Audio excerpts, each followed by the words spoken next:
कभी कभी जिंदगी तुम्हें जमीन पर गिरा देती है, लेकिन याद रखो, वहीं से तुम्हें उड़ना सीखना होता है। Main story. जज्बात के साथ एक छोटा सा लड़का था, अली। गुर्बत उसके दरवाजे पर रोज दस्तक देती थी।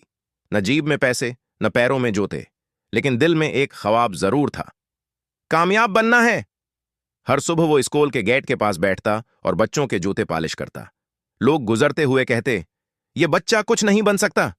अली सिर्फ मुस्कुराकर कहता, एक दिन ये हाथ अपनी किस्मत चमकाएंगे। Turning point.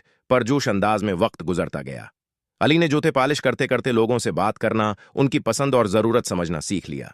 एक दिन एक बड़ा बिजनेसमैन वहां से गुजरा और अली की बातों से मुतासिर होकर बोला, तुम मेरे साथ काम करो, तुम में दम है। वो दिन अली की जिंदगी का मोड़ बन गया। सालों बाद वही अली जिसे लोग जूते पॉलिश वाला कहते थे, आज अपने शो ब्रांड का मालिक बन चुका था। सैकड़ों लोग उसके लिए काम करते थे, लेकिन अली ने अपनी आदत नहीं बदली। वो हर सुबह अपने दफ्तर के दरवाजे पर बैठकर एक जूता पॉलिश जरूर करता है। क्यों? ताकि उसे याद रहे, कामयाबी नीचे से शुरू होती है, ऊपर से नहीं।